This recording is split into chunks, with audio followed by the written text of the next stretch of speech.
Okay, so I'm about to get ready for work, and I'm telling you right now, if you haven't read DC The New Frontier, now's the best time to start reading this. I'm almost done with it, like I'm literally close to the end at this point, but I'm just taking my time with it just because of how great of a story that this is. But The New Frontier is definitely one of those stories that needs to be talked about, especially in today's climate, because it goes a lot into like government overreach, what is true courage, what is true heroism, and some of the themes in this story literally touch bases with that of The Incredibles, and it's even crazier that both of these things came out like in the exact same year. From superheroes being forced to retire because of their actions being seen as vigilantism, to even heroes like Superman and Wonder Woman that literally signed up to work with the government in order to be seen as the good ones. But even then, they still butt heads with each other, especially with their different ideologies. Superman feels like that since they work for the government, they have to set an example for the American people, that they can't act out of the interest of the government, otherwise they'll be seen as vigilantes. While Wonder Woman thinks that their heroism shouldn't stop at the borders of their country. Like, this is still one of my favorite scenes, to where Superman literally chastises Wonder Woman for going out of her way to try to liberate a village full of women away from their oppressors. And then after they gained their freedom back and decided to dispense their own brand of justice, she decides to train them in case the coming war happens. And what she sees as justice, Superman sees it as cold-blooded murder, and the fact that she celebrates it pretty much disgusts him. But Wonder Woman doesn't see it that way. These women have lost everything, from their children, their homes, their husbands, their lovers. They lost their freedom, and she gave them the chance to win it back as well as get justice, or as she calls it, the American way.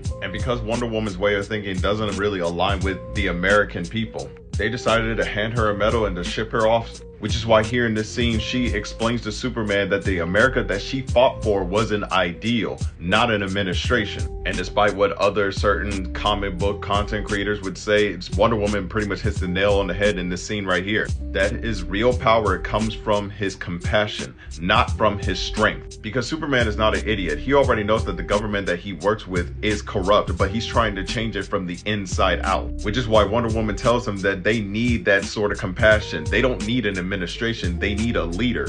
Hell, this was the whole reason why Hal Jordan questioned himself, because during the entire Korean War, he has not taken one single life. And the only life he did take was during the end of it, where he had no other choice because his survival depended on it. So that when the ring chose him, he thought that he was the most unworthy person because he was called and branded a coward most of his life because he hasn't taken a life. To which Abin Sur pretty much says, courage takes many forms. There is the courage of conviction, to stand by what you believe in despite the personal cost. The courage to avoid partisan thinking, to value the existence of all. The courage to act decisively when survival is at stake. And it's those qualities that makes him worthy of the Green Lantern Corps. And then of course it's the same government that winds up failing the people who need their protection the most, giving birth to other vigilantes like John Henry. But he watched his own wife and daughter die in front of him at their own hands, which not only made him into a symbol of resistance, but gave the minority group someone to look up to. But yeah, DC The New Frontier has no business being as good as it is, bro.